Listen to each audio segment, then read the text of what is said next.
Assalamualaikum dan salam sejahtera semua. So, topik hari ini ialah kimia foto. Okey, kita teruskan ya. So, ini adalah objektif pembelajaran untuk hari ini, iaitu mentakrifkan selectivity dan supradiktivity, menyatakan skala pH dan nilai pH bagi larutan pembangun dan penetap, menyatakan bahan yang ada dalam larutan pembangun dan penetap, menyatakan fungsi setiap bahan yang ada dalam larutan pembangun dan penetap, menyatakan faktor yang mempengaruhi pembangun dan penetap, menerangkan kesan ke atas densiti kontras dan kabut apabila terdapat perubahan suhu, kepekatan larutan dan masa pembangun dan penetap, menyatakan kandungan larutan pemula dan kepentingan praktik, menyatakan keperluan penambahan dan kepentingan praktik, menerangkan keperluan pencucian dan pengeringan filem, menerangkan bagaimana keberkesanan pencucian boleh dikira pasti, menghuraikan prosedur pembajuhan bahan kimia pemprosesan, menerangkan cara yang betul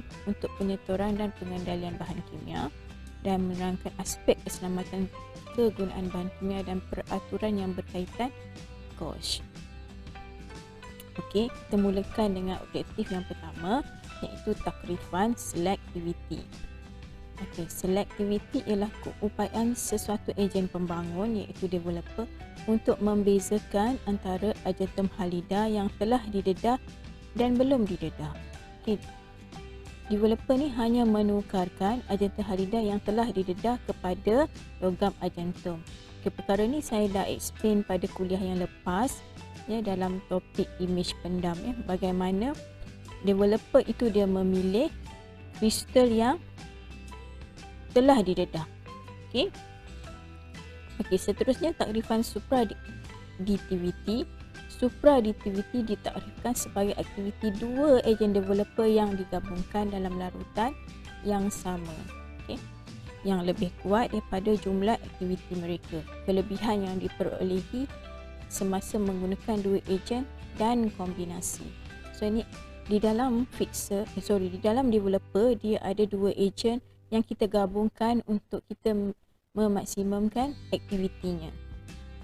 Okey, kita pergi ke nilai pH developer dan fixer. Okey, kita pergi ke developer dahululah. Okay, nilai pH developer ialah 9.6 hingga 10.6. So ini awak patut tahu dan hafal lah. Kan ini sangat penting. Julat suhu dia 33 darjah Celsius hingga 37 darjah Celsius. So ini saya dah explain semalam di mana kita nak make sure julat pH dan julat suhu ini adalah pada kadar yang kita nakkan. Pada prosesor automatik, perkara ni adalah diperiksa secara automatik lah. Tetapi kalau manual, juri X-ray akan periksa sendiri.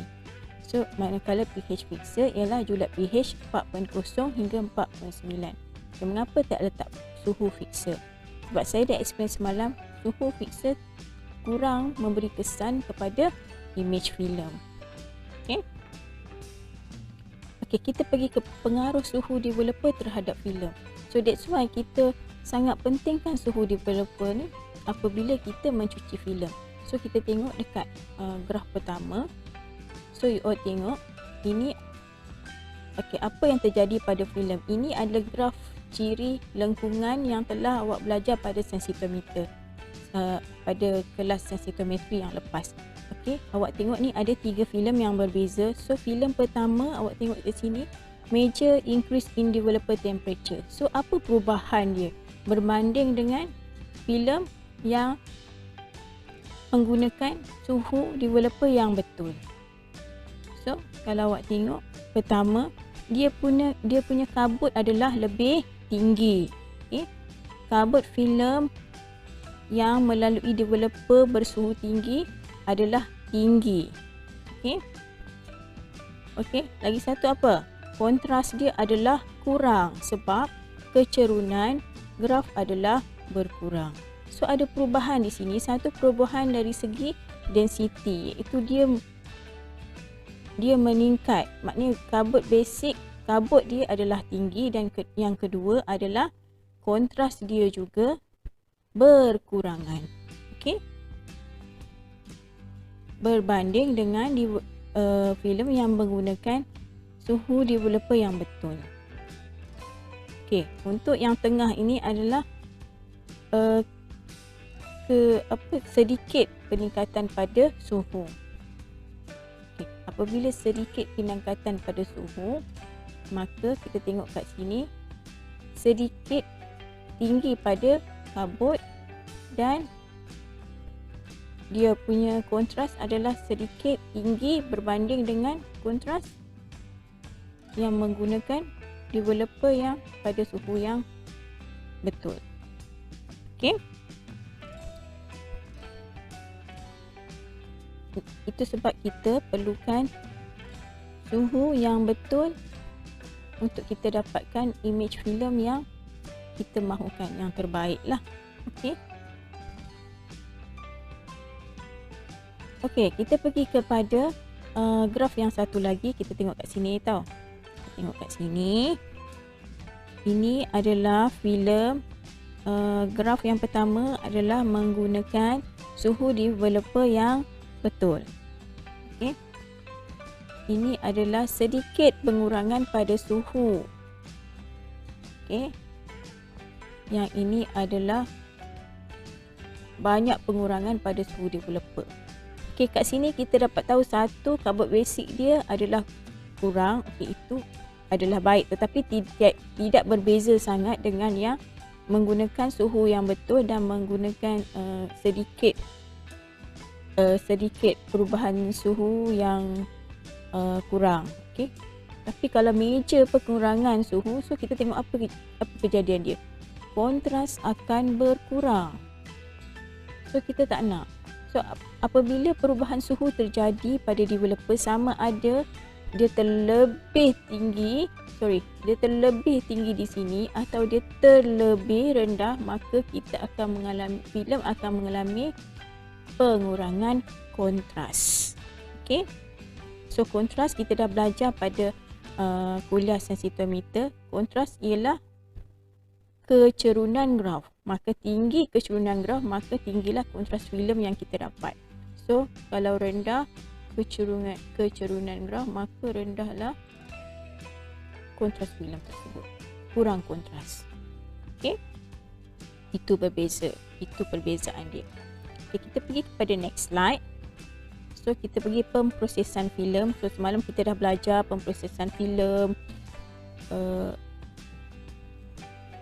Bukan semalam lah, kuliah yang lepas ya. Kuliah yang lepas kita dah belajar tentang pemprosesan filem, pemprosesan automatik dan pemprosesan manual. So ini sebagai untuk kita ingat semula lah. Okay. Okey.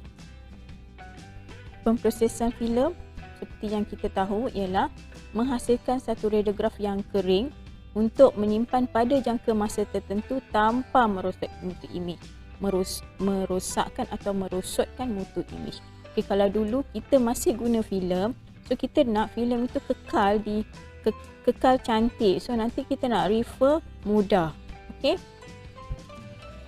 So kitaran pemprosesan seperti yang kita tahu adalah pertama pembangunan, iaitu kita masukkan dalam developer punya tangki, kedua penetapan, ketiga pencucian dan keempat adalah pengeringan. Okey. So ini saya dah explain juga sama pada kuliah yang lepas. Okey. Di mana tangki apa yang berada dalam proses automatik. Okay, bagaimana susunan dia. So kita tengok balik lah. Okay, first filem masuk dan dia akan jumpa tangki developer, dia akan jumpa tangki fixer dan dia akan jumpa tangki washer untuk pencucian dan seterusnya pergi kepada pengeringan dan filem akan keluar dari sini . Okey, ini masih lagi dalam kuliah yang lepas lah. Okey, seterusnya kita pergi kepada pembangunan. Apakah fungsi pembangunan? Okay, semalam kita dah cerita pas kuliah semalam atau kuliah yang lepas, kita dah cerita pasal suhu developer kan, bagaimana kita kawal suhu dan sebagainya. Okey, apakah tujuan kita masukkan filem itu dalam tangki developer? Pertama adalah untuk menukar imej pendam kepada imej nampak. Okey, pada peringkat ini di mana semasa dia masuk dalam tangki developer itu, agentum halida yang telah didedah ditukarkan kepada logam agentum. Perlu ingat bahawa developer dia akan pilih agentum halida ataupun kristal yang sudah didedah sahaja. Okey. Larutan pembangun developer tidak bertindak balas pada agentum halida yang tidak didedah. So ini kita namakan dia sebagai selectivity. So dia pilih mana yang sudah didedah sahaja. Okey. Namun jika bertindak dengan agentum halida tidak didedah akan membentuk kabut kimia pada filem. So sekiranya kita terendam sangat lama dalam developer, perkara ini boleh terjadi. Kabut kimia ini boleh terjadi. Okey, di mana developer ni boleh bertindak juga pada agentum halida yang tidak didedah. Sekiranya perkara ini terjadi, maka proses selectivity ini gagal, maka kabut kimia pada filem akan terbentuk. So kita nak dia pilih yang tidak didedah sahaja. Kita hendak dia pilih yang didedah sahaja. Kita nak developer ni pilih yang sudah didedah sahaja. Okey, tetapi jika dia memilih yang tidak didedah, ini adalah satu kegagalan lah. Maka kabut kimia pada filem akan terbentuk. Okey. Apakah tindak balas pembangun terhadap filem atau developer ini terhadap filem? So kita tengok pembangunan melibatkan proses penurunan kimia. Developing lah, filem developing. Penurunan kimia berlaku apabila agentum bromida menerima elektron kepada ion agentum dan membentuk atom agentum. So perkara ni kita dah saya dah explain dalam pembentukan imej pendam, di mana dalam teori mode, dalam teori Michel. Okey. So biji agentum bromida yang sudah didedah mempunyai kelemahan dalam Sawar Chas. Okey. Okey, yang ini pun saya dah explain berkenaan kesan Sawar Chas pada kuliah pembentukan imej pendam. So kita tengok baliklah. Okey, untuk agentum yang telah didedah, so kesan Sawar dia sangat rapuh dan lemah. That's why dia boleh ada spek agentum di sini, dia boleh membentuk atom agentum di sini. So boleh, kalau tak ingat, boleh tengok balik saya punya video yang lepas lah. Okey. Manakala agentum bromida yang tidak didedah mempunyai kesan Sawar yang sangat kuat. So dia tidak boleh bermaksud developer tidak boleh masuk ke dalam bahagian ini. Okey. So pusat pembangunan spek sensitivity, so ini ada di teori mode dan teori Michel, membenarkan elektron dari developer menembusi bijian dan menurunkan semua agentum kepada logam agentum. Okay, ini adalah teori Michel dan teori Ganimard. Okay. Okay, kita pergi ke kandungan developer.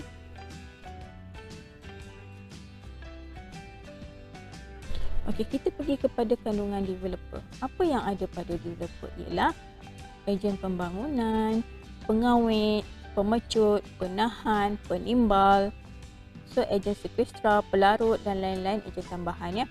So penahan dan penimbal ini adalah larutan pemula. Starter. Okey, kita tengok ejen developer yang paling penting. Ada dua jenis ya. Pertama phenidone dan kedua adalah penidone. So, pertama phenidone, yang kedua adalah hydroquinone. Okay, dua jenis ejen developer digunakan bersama untuk mendapat kelebihan bergabung. So, ini yang saya explain pada slide yang lepas ialah supraadditivity, ialah gabungan dua bahan ini iaitu phenidone dan hydroquinone. Okey, pergi balik kita tengok hydroquinone. So hydroquinone ni adalah sejenis bahan yang kadang-kadang dia letak dalam krim muka untuk pemutihan. Okey. Bahan hidrokinon ini sekiranya dia letakkan terlalu banyak dalam krim muka, dia boleh menghakis. Bagaimana ia boleh menghakis filem atau menukarkan silver halide kepada atom silver. So, kita di sini, maksud saya di unit diagnostik, kita menggunakan hidrokinon untuk mencuci filem. Tetapi bahagian kosmetik menggunakan untuk memutihkan kulit. So, ini agak bahaya lah. So, ini adalah bahan kimia yang diletak dalam bahan kimia kawalan. Okay. So, elakkanlah untuk menggunakan hidrokinon ni. Krim muka pemutih yang mempunyai hidrokinon. Ya. Okey. Seterusnya kita fokus balik kepada kuliah hari ini. So, kita tengok apakah ciri-ciri hidrokinon dan fenidon. So, kita tengok hidrokinon boleh menyebabkan filem berkontras tinggi. Okey, kelajuan rendah, selektiviti yang tinggi, mudah mendapat pengoksidaan auto, aktiviti terpengaruh kepada suhu dan pH. So, untuk fenidon, kelajuan tinggi bermaksud dia aktif dan dia cepat bertindak balas, ya. Selektiviti rendah, kontras rendah, kurang terpengaruh oleh kepekatan ion bromida. Ia dalam bentuk cecair pekat. Bagi amon yang sama, aktivitinya lebih tinggi daripada hidrokinon. Okey. Jadinya apabila kita gabungkan supraadditivity ini, maka apa yang kita dapat ialah, so kita dapat satu cecair developer yang mempunyai kelajuan dan kontras tinggi. Okay. Aktiviti yang lebih tinggi pada nilai yang sama. Kadar pengoksidaan yang rendah, lebih tinggi ataupun lebih supraadditivitinya. Hayat tugas yang lebih panjang dalam bentuk cecair pekat, senang dan mudah untuk membuat atau kita membancuh larutan, kurang bahaya kepada kesihatan terutamanya dermatitis. Okay, kalau kena kulit boleh menyebabkan dermatitis, ya. Kurang tanda kotor dan tanpa bau, tidak begitu terpengaruh oleh ion bromin, tetapi ia terpengaruh dengan perubahan pH dan ia bergantung kepada suhu. So, oleh kerana walaupun sifatnya supraadditivity, tapi dia ada kekurangan bahagian perubahan, dia sangat bergantung pada perubahan pH developer dan ia sangat bergantung pada suhu. That's why kedua-duanya ini kita perlu jaga. Okey. Seterusnya kita pergi kepada pengawet. So, seperti yang saya explain pada slide yang lepas, kita banyak sangat di bawah itu ejen-ejen developer. Dalam satu cecair developer, dalam tu ada macam-macam pengawet, ada penimbal. So, satu-satu kita kena tahu apa fungsi dia. So, pengawet digunakan untuk mengurangkan pengoksidaan yang berlaku pada ejen developer. So, ejen developer sangat mudah dioksidakan. Okey. Dua penyebab berlaku adalah disebabkan oleh aktiviti pembangunan itu sendirilah. Aktiviti pembangunan tu di mana bila dia lalu roller tu dia akan berbuih, kan, dia akan menyebabkan ada belon-belon udara dan juga udara sendiri. Contohnya penutup, ada air gap antara penutup dan tangki. Okey. Contoh pengawet adalah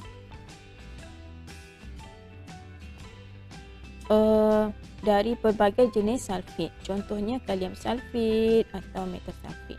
Bagi mengurangkan pengoksidaan, sulfat bersatu dengan oksigen yang larut menjadi sulfonat, melambatkan pembentukan warna kekuningan pada filem yang lama disimpan. Okey, dia ada dua keistimewaan lah. Pertama, dia mengurangkan pengoksidaan. Kedua, dia melambatkan pembentukan warna kekuningan pada filem yang telah lama disimpan. Okay, sulfat ni juga dia ada boleh menyebabkan pembendakan, terutamanya pada roller. Dia akan warna kekuningan sikit macam serbuk, macam bedak. serbuk pecah bedak tu dia akan warna kuning.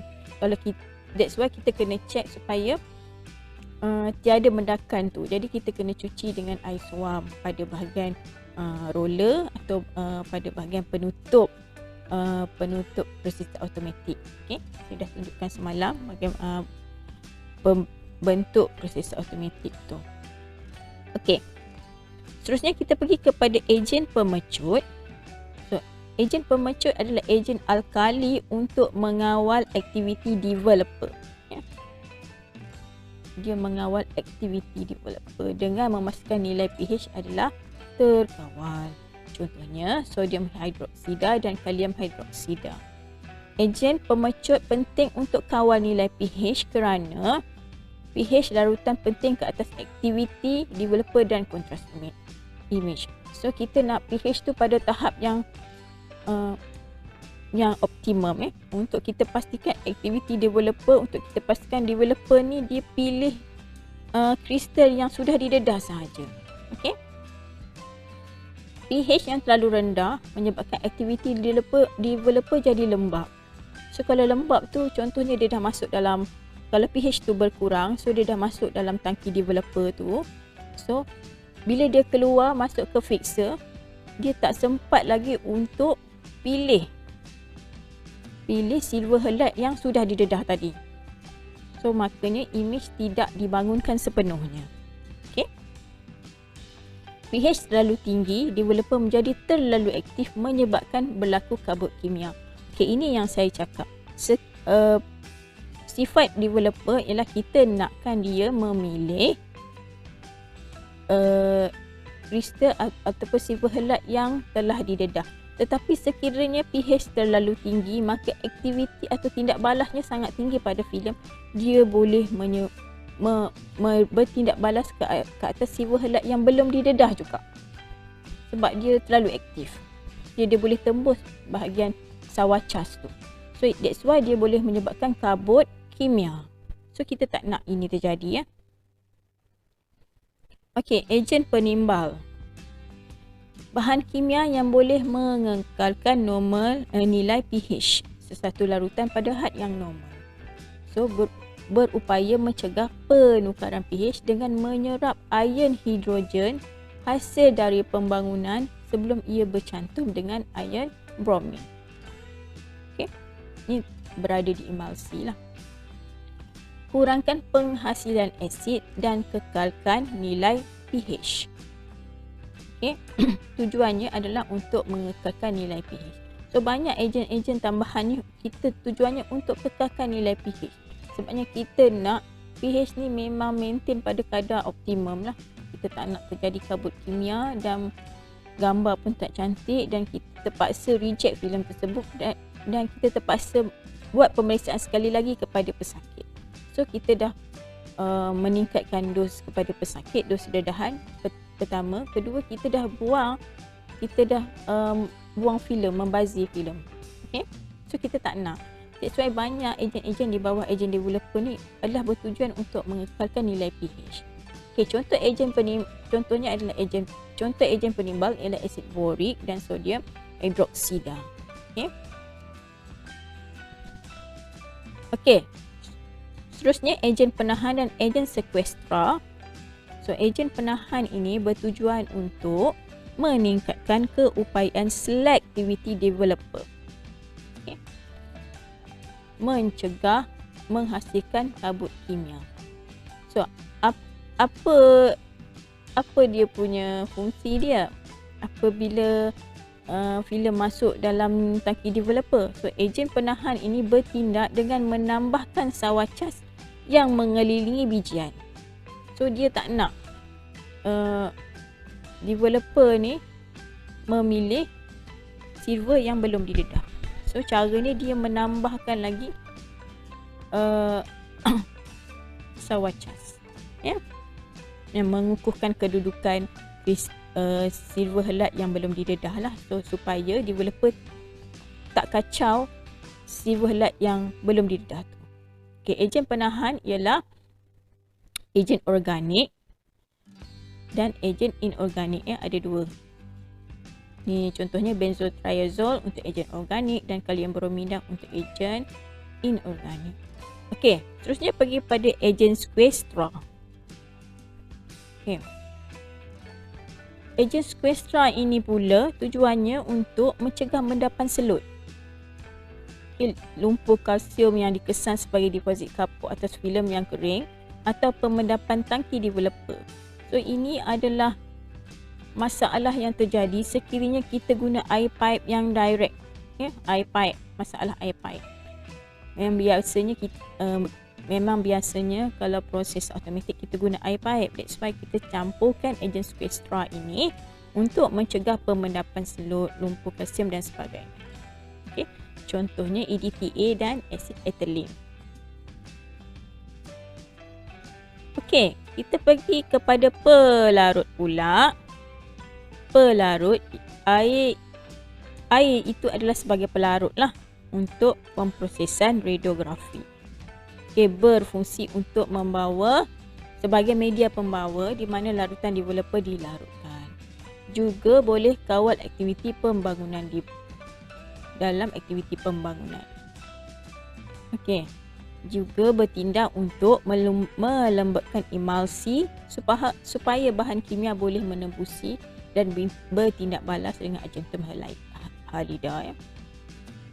So, air suling seharusnya digunakan, tetapi lazimnya kita guna air pipe lah kerana ia lebih murah, ya. Dan kekurangan air pipe ni ia tidak bersifat malar. Kadang pH dia tinggi, pH dia rendah kan.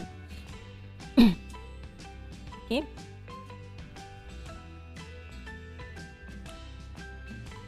Okay, dia punya kelebihan juga, dia boleh melarutkan hampir semua garam yang dihasilkan oleh proses fotografi.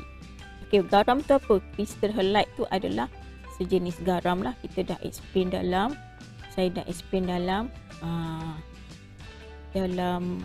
kuliah pembentukan imej pandang. Okay, kita pergi kepada ejen pengeras pula. Okay, pertama, ejen pengeras yang digunakan ialah glutaraldehyde atau sulfat. Mencegah pengembangan dan pelembutan emulsi yang berlebihan. Okay, kalau macam dia terlebih kembang, so dia boleh menyebabkan cala pada filem apabila dia melalui penggulung. So melalui penggulung crossover, penggulung lintasan, ya. So semalam kuliah yang lepas, semalam lah kita dah explain pasal pengangkutan penggulung ataupun penggulung lintasan. Penggulung ada beberapa jenis, ya. Seperti yang kita dah tahu, penggulung lintasan, penggulung squeegees. Okey. Satu lagi boleh cari sendiri. So, seterusnya elakkan filem tersangkut dan emulsi terpisah dari base. Okey, ejen pengeras ni kita nak keraskan filem, jangan terlalu lembut sangat. Kita nak lembut tapi jangan terlalu lembut. So, untuk elakkan cala dan elakkan filem dan emulsi terpisah dari base. Okey, dan melindungi emulsi dari kerosakan pengendalian sewaktu di dalam prosesor automatik. Okey, seterusnya ejen developer. Masih lagi di bawah ejen developer, iaitu ejen pembasah dan anti buih. So, ejen pembasah, kenapa perlu ejen pembasah? Ejen pembasah ini bertujuan untuk kurangkan ketegangan permukaan emulsi filem dan membolehkan developer menembusi filem dengan jangka masa yang pendek. Macam cepat je dia, sebab kita nak cepat. Semua aktiviti nak cepat dan optimum. Okey. Tetapi dia mempunyai ciri-ciri berbuih. So kita tak nak ciri-ciri berbuih sebab kita tak nak pengoksidaan berlaku. So apa yang kita nak overcome masalah ini? So kita kena campurkan anti buih pula. So kehadiran buih boleh mencemarkan prosesor. So buih dihasilkan oleh beberapa sebab lah. Satu, disebabkan penambahan ejen pembasah. Okey. Kedua adalah pengedaran larutan dengan penggunaan pam. So pam tu boleh menyebabkan buih lah. Kan dia pam, so dia ada balon udara, dan pergerakan penggulung pun boleh menyebabkan balon-balon udara. So that's why kita tambah pula anti buih. Okey. Next ialah anti kulat pula. So kita tahu bila tempat tu sentiasa lembab, so dia akan terjadi kulat. Okay. So tangki developer dalam prosesor ni adalah satu tempat yang sesuai untuk kulat, pembiakan kulat lah. So kita kena letak anti kulat dalam ejen developer. So kadang-kadang menyebabkan saluran pipe tersumbat, kulat banyak kan, berlumut semua tu kan. So kita kena letak anti kulat. Okay, itu adalah ejen-ejen yang itu adalah ejen-ejen yang berada dalam ejen developer. Okay, kandungan yang berada dalam ejen developer. Okay, so semua kandungan itu ada dia punya kepentingan lah. Okay, seterusnya kita tengok pengaruh density, kontras, kabut basic dan kabut kimia ke atas ejen developer. Okay, kita pergi kepada density image dahululah. Density image bergantung kepada amount logam argentum yang terbentuk dalam emulsi, jenis emulsi filem dan aktiviti developer. Jenis emulsi filem apa? Dewey emulsi, single emulsion. Kan filem ada Dewey emulsion dan single emulsion. Okey. Larutan developer mesti mempunyai kepekatan yang disyorkan oleh pembekal. Okey. Aktiviti developer adalah bergantung kepada jenis ejen developer. Apakah jenis ejen dia? So yang saya explain tadi, hydroquinone dan penidone. Okay, kedua, kepekatan ejen developer yang tinggi boleh menghilangkan keupayaan memilih selektiviti. So kepekatan yang terlalu tinggi, saya cakap tadi, dia boleh menggagalkan dia punya sifat selektiviti itu dan menyebabkan kabut kimia. So dia sepatutnya select kristal yang sudah didedah, tapi bila dah aktiviti dia terlalu tinggi ataupun kepekatan dia terlalu tinggi, maka dia pilih semua. Tak kira dah didedah ke tak didedah, semua dia bangunkan. Okay? Dan menyebabkan kabut kimia. Kepekatan dan aktiviti ejen developer menjadi kurang apabila banyak filem diproses. Okay, ini salah satu sebab lah aktiviti akan berkurang lah. Disebabkan banyak filem diproses, sebab kita dah guna dalam pemprosesan filem tersebut. Okay, so kepekatan ni perlu diperiksa berapa kepekatan. Setiap pagi atau selepas tamat kerja lah. Okay. Tanpa pemrosesan filem, kehabisan ejen developer berlaku kerana pengoksidaan udara. Okay. Mungkin satu hari selalu kita guna prosesor automatik, tetapi tiba di klinik kesihatan tu masuk pula CR yang baru. So CR tu computer radiografi lah, yang digital tu, yang you all selalu guna dekat hospital Sungai Buloh. So pernah satu kejadian terjadi, CR itu dicuri. So terpaksa beralih pula pada developer automatik. Okay, ini pernah terjadilah satu kes di sebuah klinik kesihatan di mana diorang punya CR tu kena curi sebab juru X-ray di situ cuti bersalin lama, so tak ada siapa ganti, so tiba-tiba hilang. So dia terpaksa menggunakan semula prosesor automatik, tapi tengok dah kering. Okay. Walaupun tertutup kan dalam dark room, so kering disebabkan oleh pengoksidaan udara. So tangki-tangki tu dah kering. Okey, seterusnya kaedah mengawal pengoksidaan udara. Mencampurkan paras pengawet yang tinggi dalam larutan developer. Okey. Ni kaedah dia. Rapatkan penutup pada tangki developer untuk kurangkan air gap, ruang udara. Penggulung yang dipasang rapat di kawasan permukaan. So biasanya memang dipasang rapat dan kita make sure dia punya larutan tu adalah hampir memang dekat dengan penggulung. So kita tak nak ada air gap. Kita kurangkan air gap untuk mengelakkan pengoksidaan. Okey. Kita pergi ke kabut basic. Kehadiran karbon basic pula bergantung kepada kepekatan penahan dan anti kabut. Okay. Ejen anti kabut organik masih perlu ditambah untuk kurangkan kabut kimia dan untuk meningkatkan kontras image.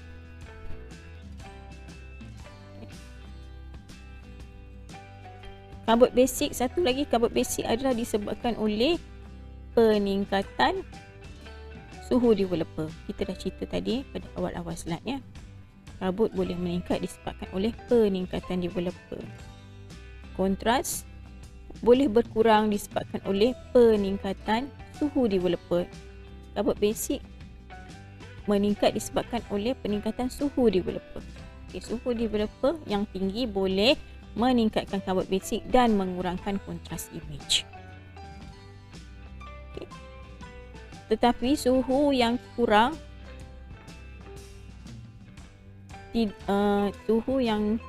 dia tidak mendatangkan kesan pada karbon basic, tetapi dia mengurangkan kontras. Okey, boleh tengok balik pada graf yang tadi saya ada explain ya, berkaitan dengan karbon basic dan apa dia punya berkaitan dengan suhu developer. Okey. Seterusnya pergi ke kabut kimia. Okay, kabut kimia terjadi apabila developer membangunkan agentum yang tidak didedah. So, ini saya dah cerita berulang kali pada slide-slide yang lepas. Okay. Puncanya satu, terlalu lama filem dalam larutan developer. Okay. Filem tu terlalu lama. Kedua, suhu larutan developer yang meningkat.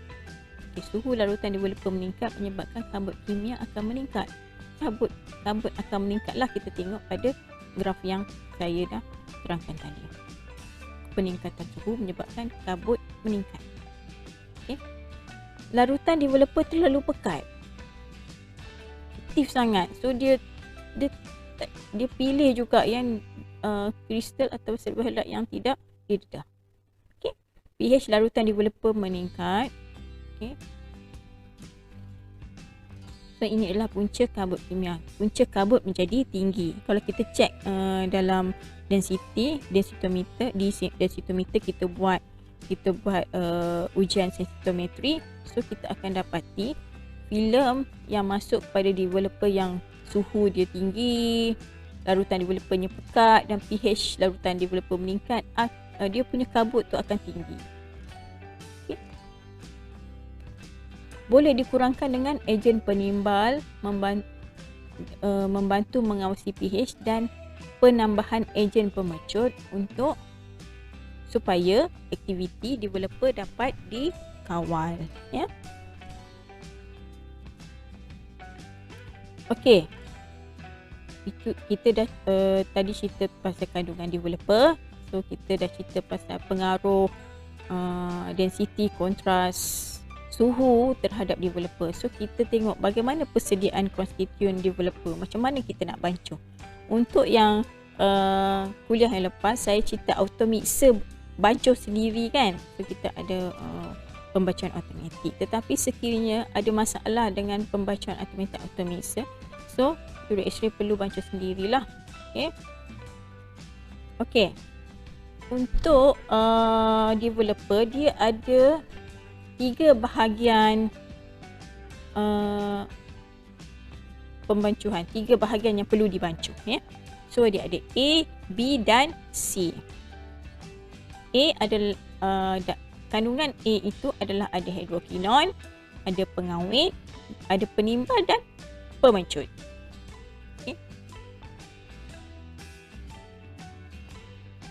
Okey. Pengawet, penimbal dan pemecut ini adalah di bawah ejen yang pemula, kita panggil ejen pemula. Okay. Kita tengok botol B, apa kandungan dia? Botol B adalah penidon, pelarut untuk penidon dan penahan, ejen penahan iaitu barium bromida. Okey, kita tengok C. C pula adalah pengeras dan asid asetik. So untuk developer dia ada 3 botol. Okey, 3 botol dengan kandungan yang berbeza. Okey.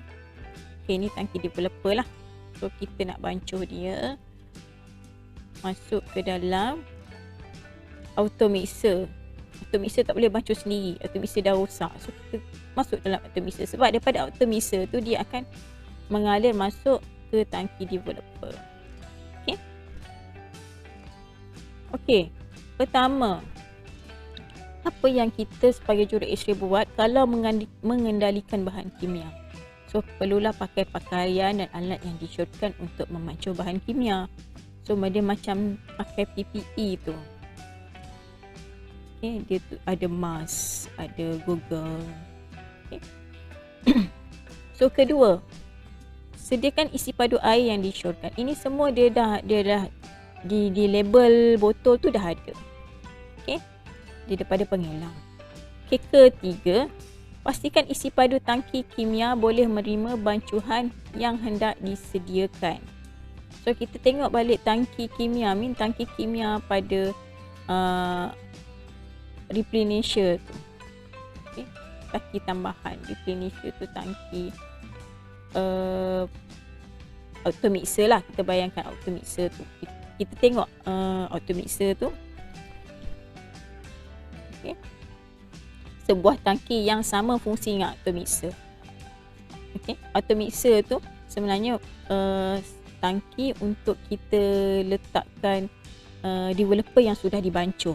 Lepas tu daripada tangki auto mixer tu dia akan salurkan ke tangki developer.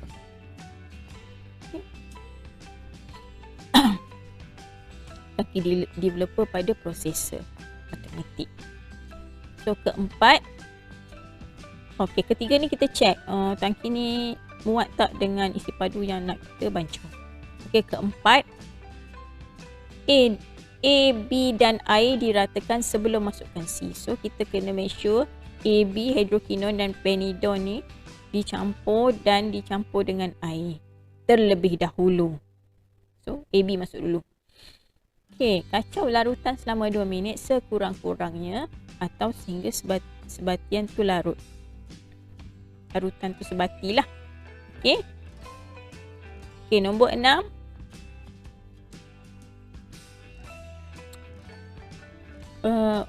Tidak boleh campur B terus ke air tanpa A.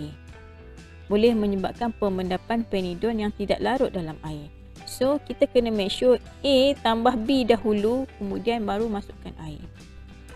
Okay, kemudian baru masukkan C. A, B, air, C. Okay. Ini bagaimana kita nak bancuh developer. So, saya cari video tak ada pula. Saya nak cuba buat video di dark room pun tak ada pula solution cecair tu, semua dah expired. Saya pun tak berani nak buka. Dan dia boleh menyebabkan harm lah, menyebabkan bahaya bila kita sedut. Okay. Okay, seterusnya penetapan. Kita pergi kepada penetapan. Developer tadi kita dah settle dah. Kita pergi kepada penetapan. Okey. Fixer. Apa fungsi fixer? Okey, yang tadi developer adalah pembangun. Dia bangunkan semua ejen kristal helat yang telah didedah dan tukar menjadi atom silver. Okey. Atom argentum. Okey. Untuk fixer pula dikenali sebagai ejen pengikat. Ada 2 sifat yang kita nak. Satu, penukaran dan satu, selektiviti. Penukaran ialah dia tukarkan argentum helat yang belum didedah. Developer tu dah ambil yang dah didedah. Fixer dia pilih yang belum didedah kepada bentuk yang boleh keluar dari lapisan imersi dan larut dalam larutan fixer. So, yang belum didedah ni kita tak mahu. Kita nak keluarkan dia daripada filem. Okey. Fixer bertindak balas dengan argentum helat yang belum didedah. Argentum yang maka tindak balas itu menyebabkan argentum itu larut dan sama dengan hasil sampingan yang lengai lah. Okey.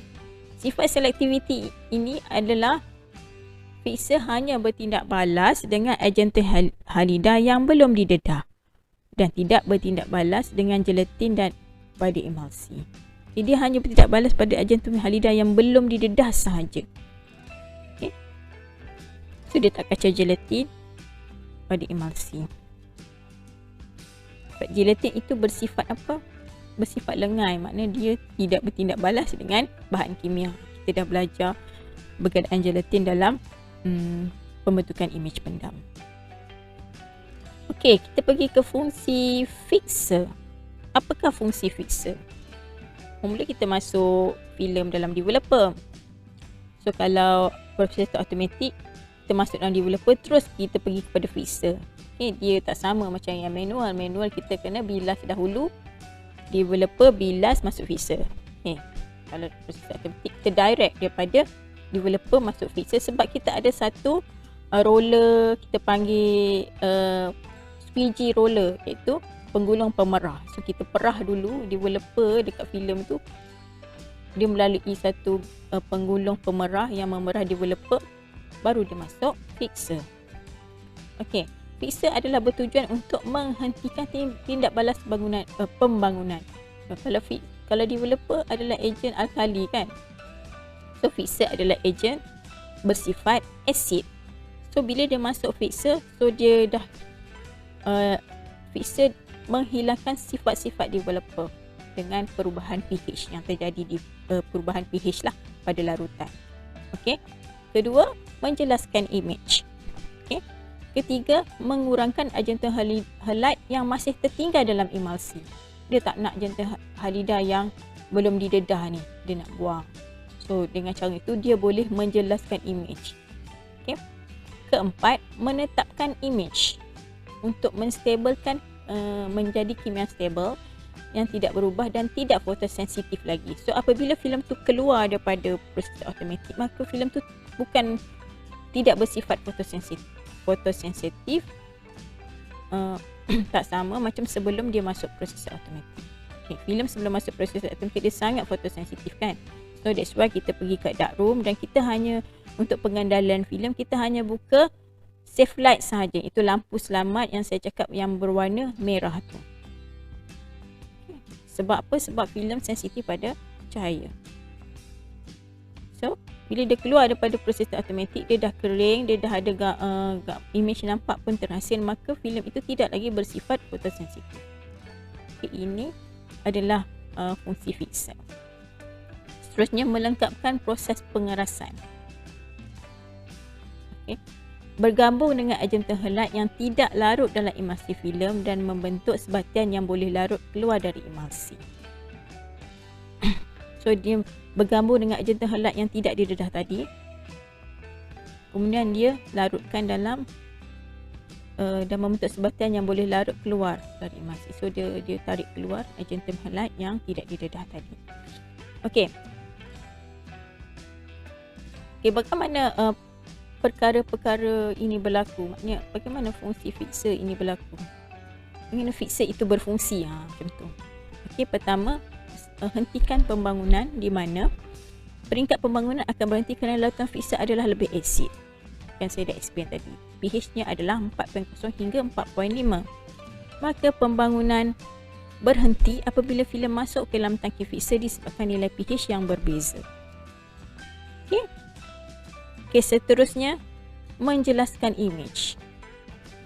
Okey, agentum halide yang tidak didedah tadi sebenarnya mengganggu imej. Dia boleh menyebabkan fog yang tinggi. Okey. Semasa penetapan agentum halide yang tidak didedah akan ditukar kepada sebatian yang larut. Okey, tadi saya dah explain, menyebabkan kawasan filem yang tidak didedah itu menjadi jelas, iaitu menjadi lutsina. Okey.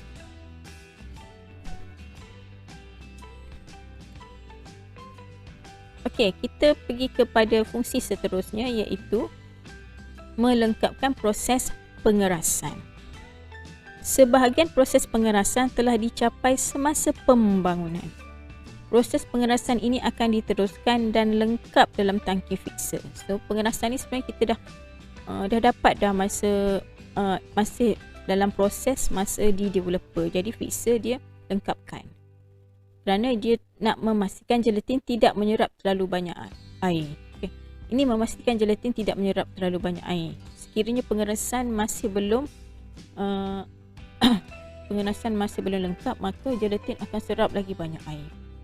Pengerasan juga mengukuhkan emulsi dan kerosakan mekanik. Pengerasan juga mengukuh emulsi dari kerosakan mekanik. Jadi kita tak nak filem tu bercala. So kita nak keraskan dia.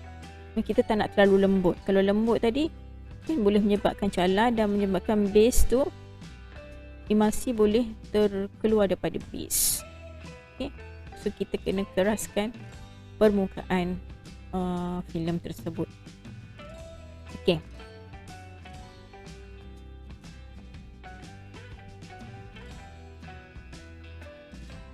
Okay, seterusnya melengkapkan proses pengerasan. Sebahagian proses pengerasan dicapai semasa pembangunan. Proses pengerasan ini akan diteruskan dan lengkap dalam tangki fixer. So ini memastikan gelatin tidak menyerap terlalu banyak air dan mengurangkan masa pengeringan. Okey. So ini memastikan supaya gelatin apabila, maksudnya di sini apabila filem itu belum keras lagi, maka gelatin tu lembut dan mudah untuk menyerap air. So gelatin tu macam agar-agar kan. So dia boleh menyerap air. So bila dia serap air, contohnya kegagalan dalam proses pengerasan, filem itu akan menjadi basah. Filem basah. Dia keluar dalam keadaan basah, bukan basah lenjun tak. Filem tu akan jadi lembut, lembik. Kita nampak walaupun dekat luar tu dia kering, tetapi dalam tu masih basah.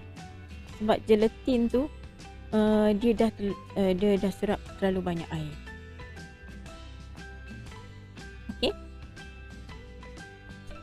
Pengerasan boleh elakkan emulsi dari tercala semasa pencucian dan pengeringan. Okey, pengerasan boleh elakkan emulsi dari tercala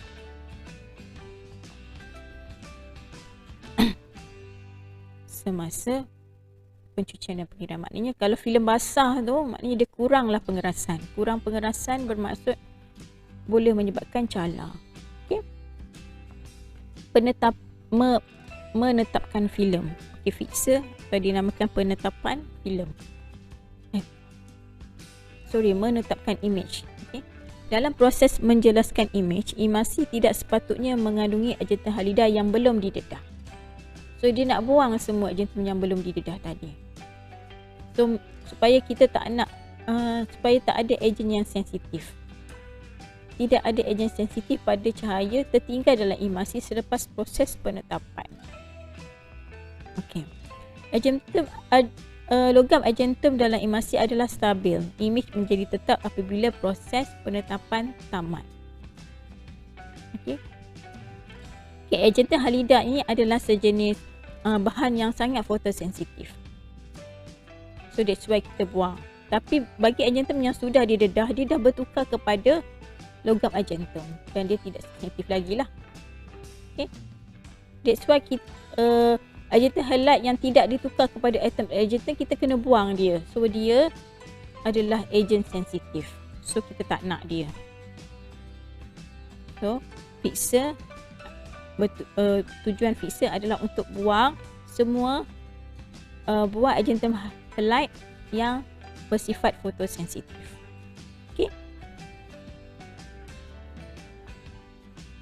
Okey, kita pergi ke kandungan fixer. Apa yang ada di fixer tu? Okey. Tengok. Agen fixer ialah aluminium thiosulfide. Menukarkan silver bromide yang tidak didedah kepada kompleks agentum larut supaya dia boleh keluar daripada filem. Asid. Hentikan aksi developer sebab developer adalah alkali dan memberi pH yang betul untuk pengerasan. Penimbal untuk kekalkan pH larutan. Pengawet untuk mengurangkan pensulfidaan kepada mengurangi pensulfidaan secara minimum. Pengeras kawal kadar penyerapan air pada emulsi. Yang sekiranya pengeras ni tiada, maka filem akan basah dan tercala. Pelarut sebagai pelarut untuk bahan kimia fixer dan bahan sampingan penetap. So yang lain adalah ejen anti mendapan. So kita tengok sama macam developer, kita tengok satu-satu apa kandungan fixer. Okay, pertama, dua jenis ejen fixer iaitu amonium thiosulfat dan natrium thiosulfat. Okay, tetapi biasa kita guna amonium thiosulfat lah. Okay, amonium thiosulfat ya. Bukan amonium sulfat, amonium thiosulfat ya. Okay, tolong betulkan ni nanti dalam nota masing-masing.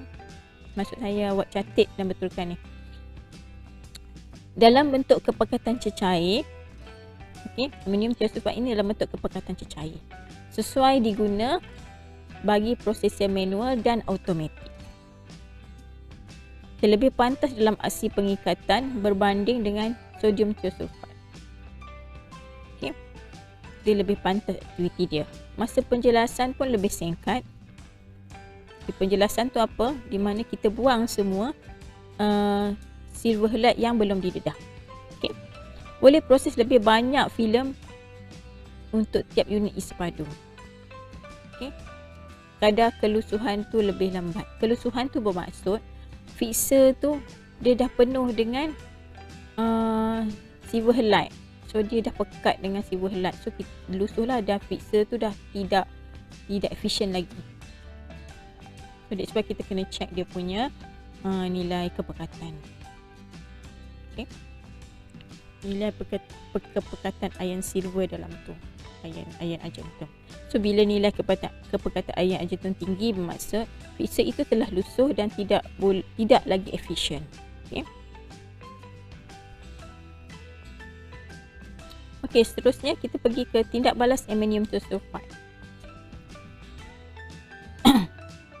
Amonium thiosulfat bertindak balas dengan argentum bromida menjadi argentum thiosulfat dan amonium bromida. Tetapi amonium bromida yang larut tidak stabil. Okey, tidak stabil.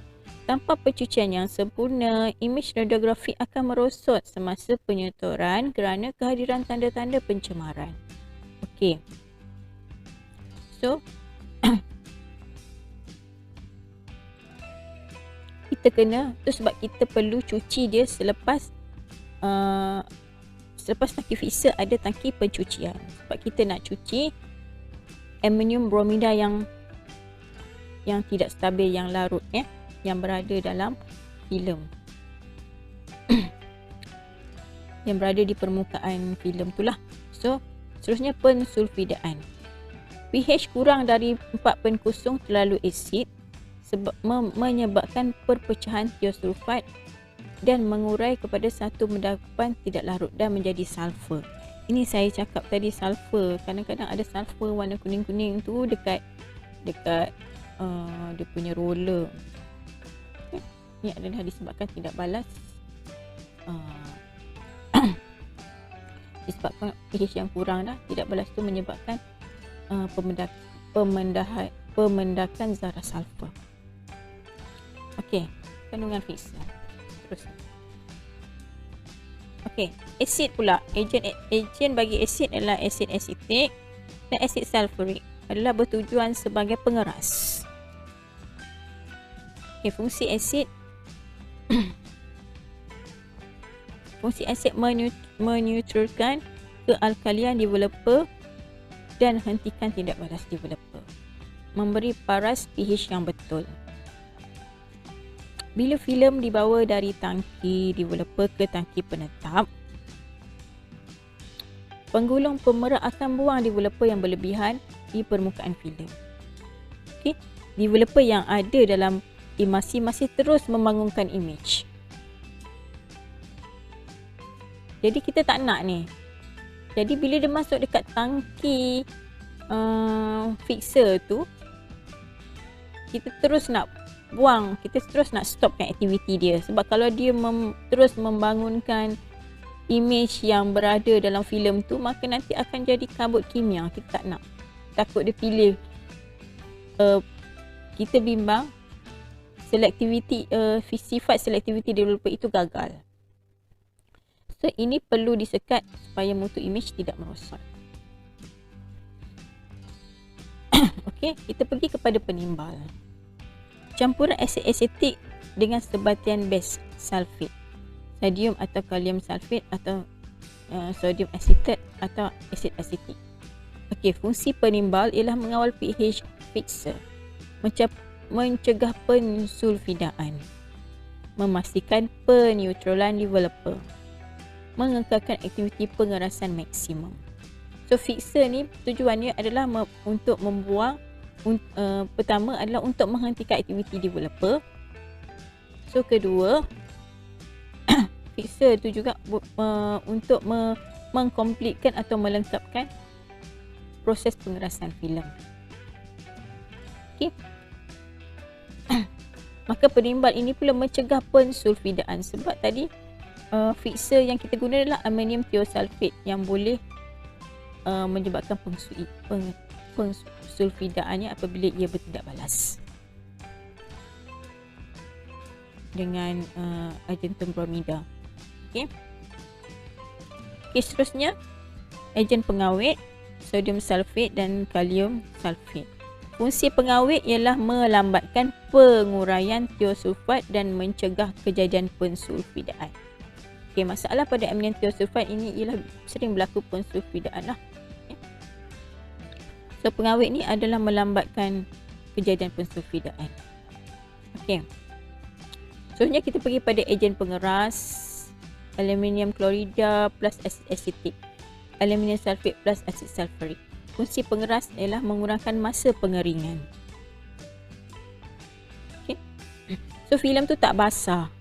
Bila filem basah dia boleh meningkatkan masa pengeringan, tapi bila filem tu dah keras, so dia so maksud dia gelatin tu tidak menyerap banyak air. Okay. Maka dia boleh mengurangkan masa pengeringan. Okey, mencegah kerosakan fizikal permukaan emulsi seperti yang saya explain tadi. Sekiranya permukaan emulsi ini terlalu lembut boleh menyebabkan calar. Seterusnya kurang dan pengerasan berlebihan. Pengerasan tidak cukup. Filem keluar dari prosesor automatik tidak kering. Okey.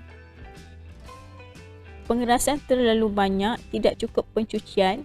Tetapi apabila pengerasan terlalu banyak, maka tidak cukup pencucian, masih mengandungi kompleks thiosulfat filem dan filem tidak tahan untuk disimpan. So pengerasan ni perlu optimum lah. Ya. Tidak kurang atau jangan sampai tak cukup lah sebab nanti filem akan basah. Okey, ataupun tidak terlalu keras. Okey. Kita bimbang nanti waktu pencucian tu dia terlalu keras waktu masuk dalam tangki washing tank.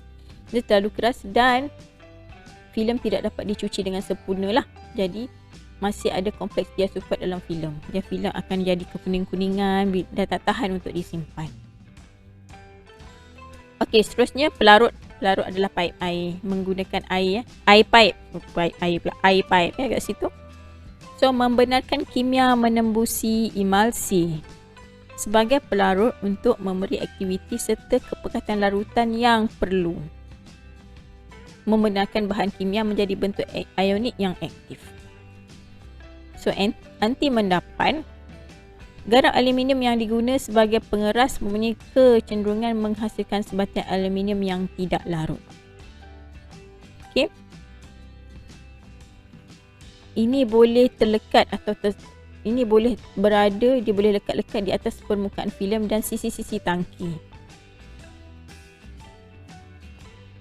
So untuk mengurangkan kejadian pemendapan tersebut, pemendapan garam aluminium ni, so asid borik digunakan disertakan dalam larutan fixer. Ejen anti mendapan ni ialah asid borik lah. Ni asid borik juga disertakan dalam larutan fixer. So, untuk kurangkan pemendapan garam aluminium.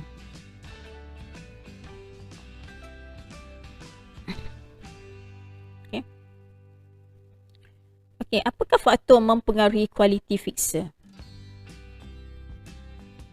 Kita pergi satu-satu. Pertama, kepekatan ejen fixer. aktiviti meningkat dengan peningkatan kepekatan lah. Sama je macam developer pun meningkat, aktiviti meningkat dengan kepekatan. Okey. Penambahan perlu untuk kekalkan kepekatan supaya aktiviti fixer malar. So seterusnya peningkatan suhu. Aktiviti fixer meningkat. Bila meningkat suhu maka aktiviti fixer meningkat. Ketelapan filem berlebih, emasi lebih senang rusak. Okey. Okey, seterusnya pH larutan fixer perlu bersifat asid untuk hentikan aktiviti pembangunan. pH fixer yang tinggi menyebabkan kabut dikroik. Apa pula kabut dikroik ni? Nanti kita tengok. Okey. Tadi kita cerita pasal kabut kimia, ni kabut dikroik pula. Okey, masa penetapan masa perlu cukup untuk diffuse keluar developer dan diffuse masuk fixer ke dalam emulsi supaya proses penjelasan dan pengerasan dilengkapkan. Okey. Okey, apa itu kabut dikroik? Kabut yang disebabkan oleh pembangunan yang berterusan dalam tangki penetap. Okey. Maknanya kat sini pH fixer tidak filem fixer tidak asid lah, tidak optimum. Satu pencerahan filem yang berwarna kuning, kekuningan hijau, kebiruan apabila dilihat dengan mata kasar. Berwarna pink apabila dilihat pada illuminator. So, kabut dikroik adalah kabut yang disebabkan oleh pembangunan yang berterusan dalam tangki penetap. Okey. Seterusnya penambahan fixer. Bila lah fixer perlu ditambah? Apabila kurang kepekatan ejen fixer, maka kuranglah tindak balas fixer. Maknanya fixer lusuh lah, kurang kepekatan. So kadang-kadang dia larutan tu sama je isi padu dia, tetapi kepekatan dia kurang dan banyak ion agentum yang kepekatan agentum dalam fixer itu dah tinggi. So dia boleh mengurangkan aktiviti. Kepekatan kompleks agentum larutan meningkat. Okey. Ni saya cakap lah, kepekatan kompleks agentum larut meningkat. So kita tak nak agentum larut ni terlalu tinggi di fixer. So ini dia ada satu ujian untuk check kepekatan agentum pada fixer. So bila kepekatan agentum meningkat, maknanya fixer tu kita katakan lusuh lah, dan tidak boleh digunakan, kurang efisien lah. Okey, pH fixer berubah. Pengurangan pH menyebabkan pengeras kurang berkesan.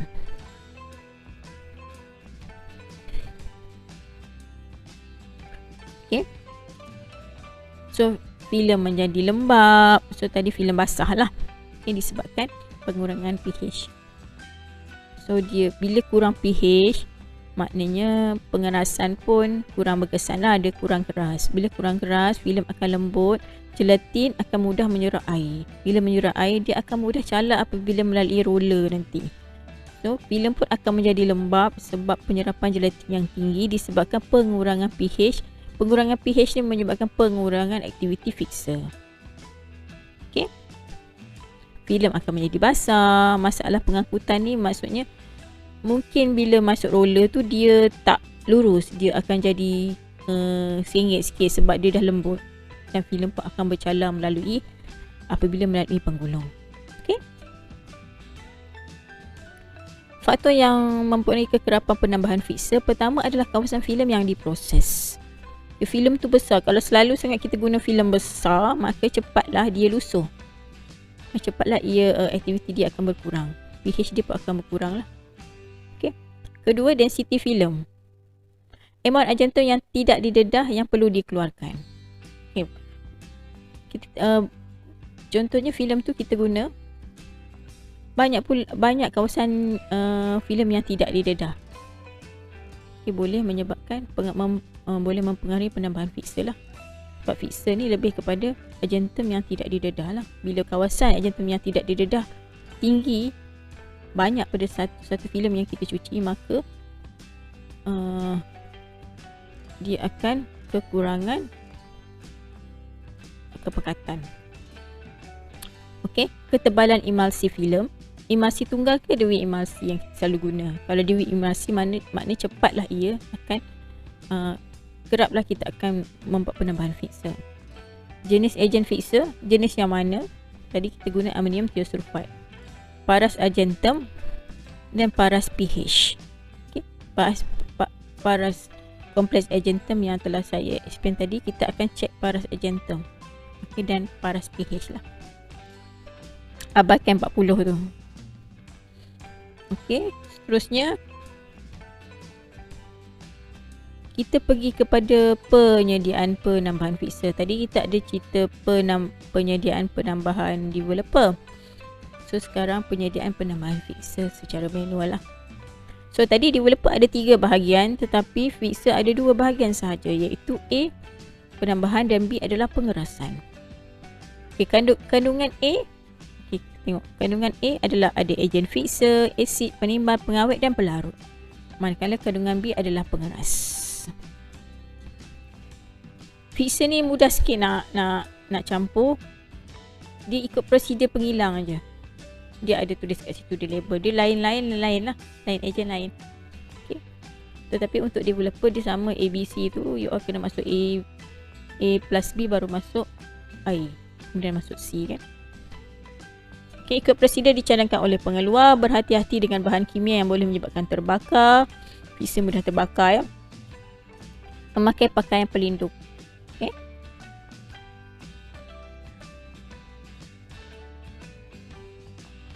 Sama juga langkah-langkah dia. Periksa baki isi padu fixer dalam tangki fixer. Okay. Pastikan cukup ruang untuk terima penambahan larutan.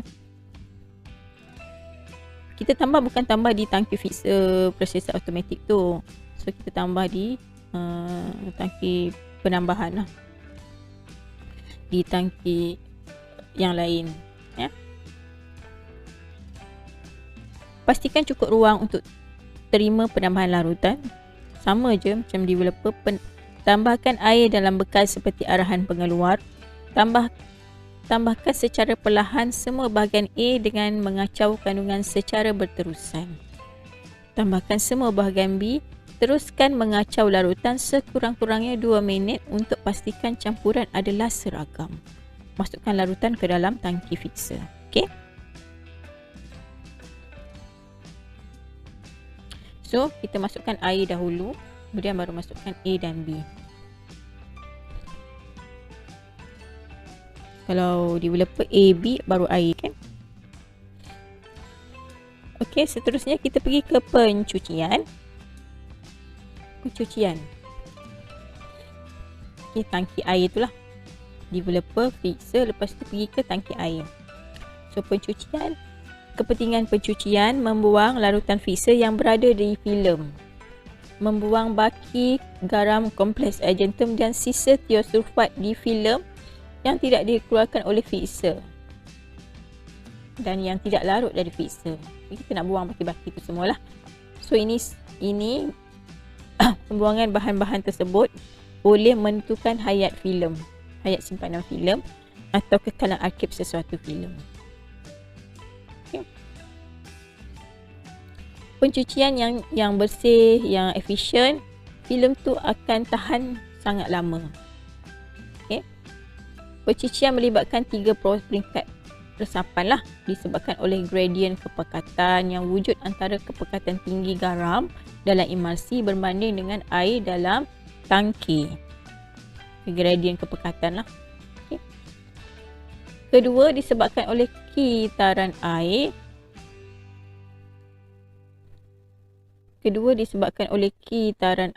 Yang berterusan di sekeliling filem. Okay. Membawa sisa-sisa garam jauh dari sisi filem. Seterusnya, mengekalkan perbezaan kepekatan larutan. Okey. Satu, disebabkan gradien kepekatan. Kedua adalah kitaran air itu sendirilah, ya, berterusan mengelilingi filem. Okey, seterusnya pencucian. Faktor yang mempengaruhi keberkesanan pencucian pertama adalah kecuraman gradien kepekatan tiosulfat. Maknanya lebih curam gradien, proses cucian adalah lebih cepat. Ketebalan emulsi dan darjah pengerasan. Emulsi lebih tebal, lebih lama dicuci, ya. Lebih pengerasan, basuh lebih lama. Okey.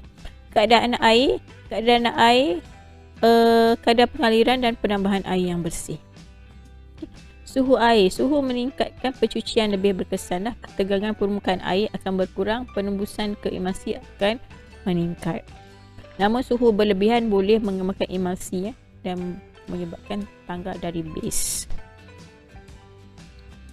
Agitasi. Meningkatkan agitasi meningkatkan penukaran air ke dalam permukaan filem. Cucian adalah lebih berkesan. Okay, masa pencucian adalah bergantung kepada jenis prosesor lah. Seterusnya, masih lagi dalam pencucian, kita pergi ke sisa tiosulfat, ya, dan ujian sisa tiosulfat. So saya cakap tadi, terdapat sisa-sisa tiosulfat yang kita perlu cuci, ya. So macam mana kita nak tahu keberkesanan pencucian? Kita ada satu ujian sisa tiosulfat. So kita tengok apa itu sisa tiosulfat. Sisa amonium tiosulfat yang masih ada dalam emulsi. Jika kita tidak buang, ia akan terurai dan mengganggu imej agentum, ya, menukarkan kepada agentum sulfida. Okay. Imej agentum tu imej nampak lah. Imej agentum itu adalah imej yang sudah didedah tadi, kan kita dah tukar dalam bentuk atom agentum. Okey, tetapi bila tiosulfat ni masih ada dekat dalam filem, maka dia akan bertindak balas pada atom agentum dari dalam filem tersebut dan menyebabkan agentum sulfida dan menyebabkan kekotoran, kekuningan, keperangan terjadi pada filem dan menyebabkan filem menjadi pudar. Okey. Okey, ujian sisa tiosulfat ni biasanya kalau kita guna proses automatik atau manual, biasa kita akan buat ujian ni. Sebenarnya untuk menilai keberkesanan pencucian, ya. Boleh dilakukan mengikut cara persediaan dari pembekal lah. Dia guna satu larutan, kita panggil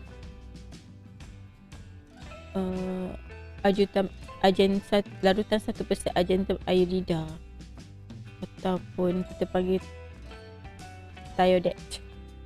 Okey. Okey. Saya tak dapat juga video berkenaan cara menguji sisa tiosulfat ni. Dan thiodet pun tak ada dekat kita punya college. So saya cuma boleh bagi teori sajalah, ya. Okey. Cara menguji sisa tiosulfat. So, kita ambil satu filem yang sudah kita cuci. Okey, titikkan satu titis larutan thiodet tadi, kita guna thiodet ke atas permukaan emulsi.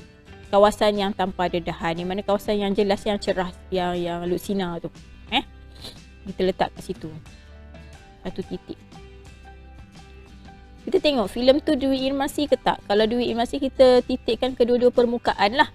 Kalau single emulsi, satu permukaan sahaja. Okey, tunggu sementara waktu lebih kurang dalam 30 saat atau 22 minit. Okey, lepas kita titis filem yang sudah dicuci, titiskan dekat kawasan yang tidak didedah. Tunggu 30 saat. Ambil guna towel ataupun kertas lembut, tisu yang tak tisu tu yang boleh menyerap air dan tidak meninggalkan baki-baki tisu lah, ya. Guna tuala kertas membuang larutan yang berlebihan. Okey, bandingkan warna atas filem dengan carta yang disediakan dalam cahaya biasa.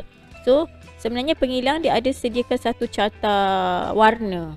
So kat situ kita boleh pilih warna mana yang yang terhasil apabila kita titiskan teodet tadi. So buat serta-merta. Lepas 30 saat tu kita tengok warna apa. So kita tengok pada carta. Dia ada satu carta. Saya cari carta pun tak jumpa dah sekarang. Dah outdated dah benda ni. So carta tu. So tengok serta-merta. So kita catatkan. Okay, jika sejatia sulfat dikesan satu warna kekuningan atau lebih gelap warna. Okay, jika sejatia sulfat itu dikesan maknanya ada lagi sejatia sulfat, maka warna tu akan kekuningan. So tapi kalau dia tapi kalau warna tu akan lebih gelap, maknanya macam kuning nak orange sikit, maknanya kuning tu lebih gelap, maka dia adalah filem ni tidak tahan lama dah untuk disimpan. So sisa sulfat perlu kurang dari 3 mikrogram centimeter square per centimeter square. Tak nampak tu ya. Sisa sulfat perlu kurang dari 3 mikrogram per centimeter square filem.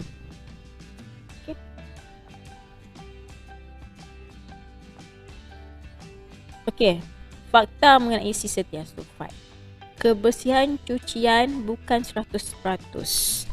Bagi proses automatik, proses pencucian ialah 15 saat. Sisa sulfat sebanyak 17 mg per meter square dalam emulsi memberi kekalan aktif selama 25 tahun. Tetapi yang disyorkan ialah kurang dari 3 mikrogram per centimeter square.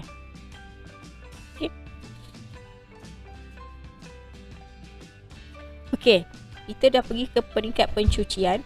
Seterusnya kita pergi ke peringkat pengeringan. Tujuan pengeringan adalah untuk mengeringkan filem supaya senang, mudah dilihat dan dikendalikan.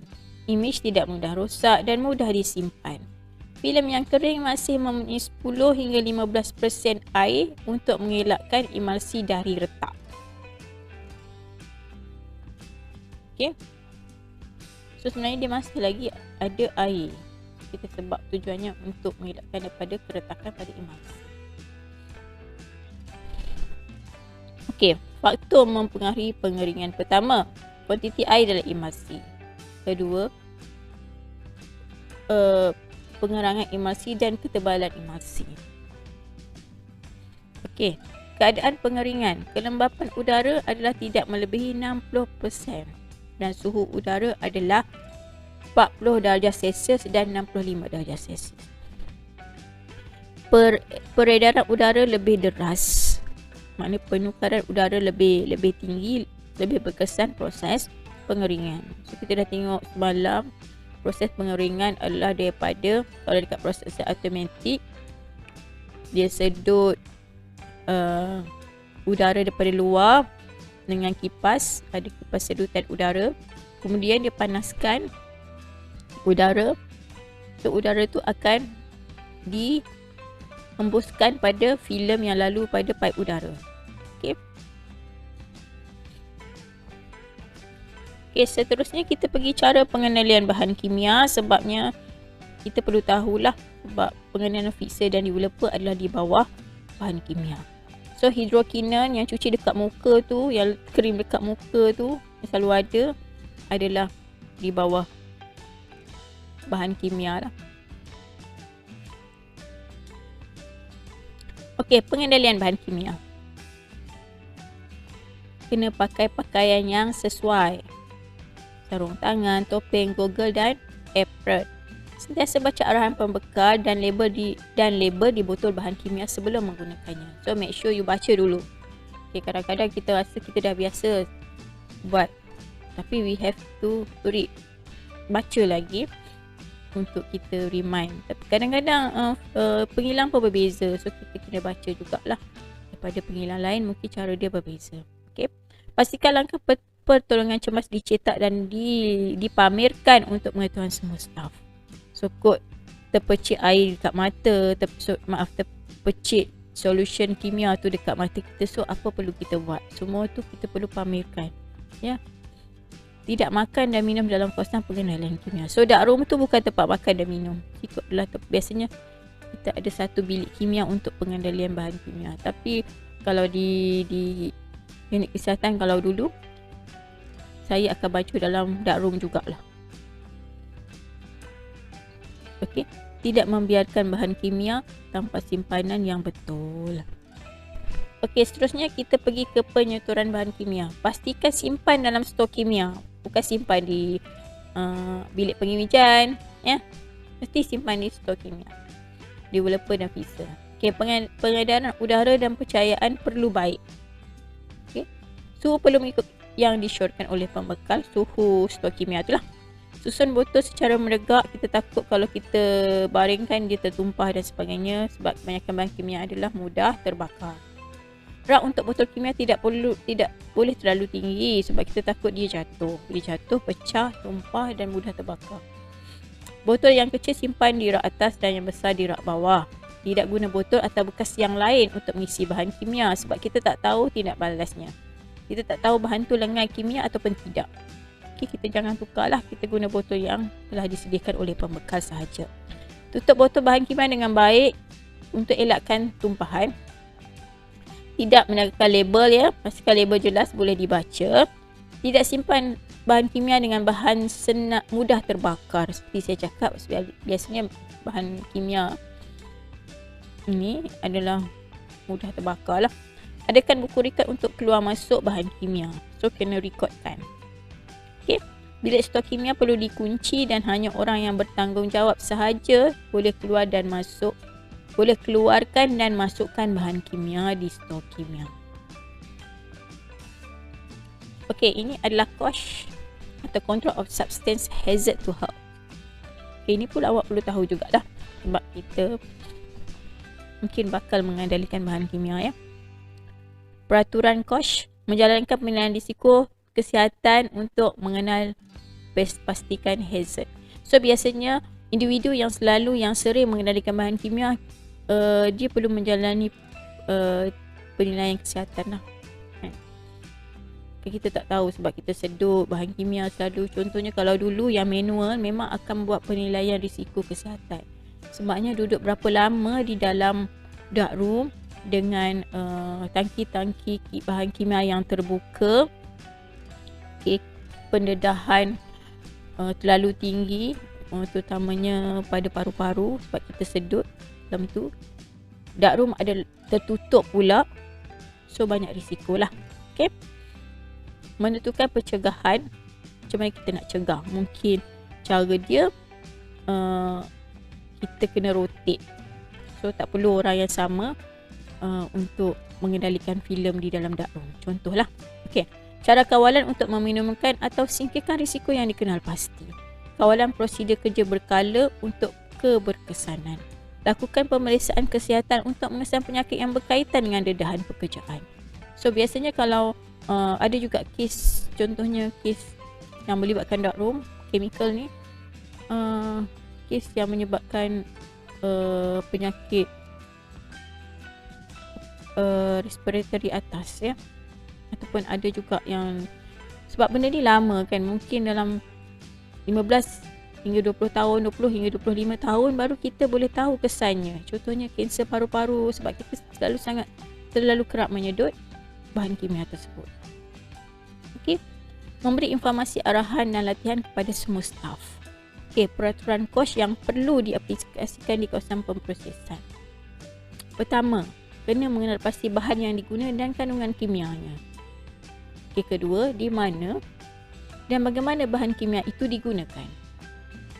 Kedua, hazard yang berkaitan, bilangan dan kategori staf yang didedahkan kepada hazard ini, bahaya kimia ini. Contohnya macam dark room, berapa orang yang masuk, berapa orang yang cuci filem. Okey, kita kena tahulah. Tempoh staf itu didedah, berapa lama dia dedah, berapa lama pencucian filem itu dijalankan. Okey, nasihat pencegahan yang perlu diberi. So ini adalah peraturan yang COSH yang perlu kita patuhi lah semasa kita mengendalikan bahan kimia di jabatan. Okey, setakat itu saja untuk kuliah hari ini. kuliah kimia foto. Okay. Sepatutnya kimia foto ni kuliah yang dulu baru peralatan prosesor, tapi bagi saya larutan prosesor peralatan prosesor awak perlu tahu juga untuk awak imagine bagaimana filem masuk dalam deliver dulu, masuk dalam fixer dulu. So saya bagi kuliah untuk peralatan prosesor dulu dan kemudian baru kimia foto. Okey, setakat itu saja. Terima kasih semua dan selamat belajar lah. Take care all. Okay, bye bye.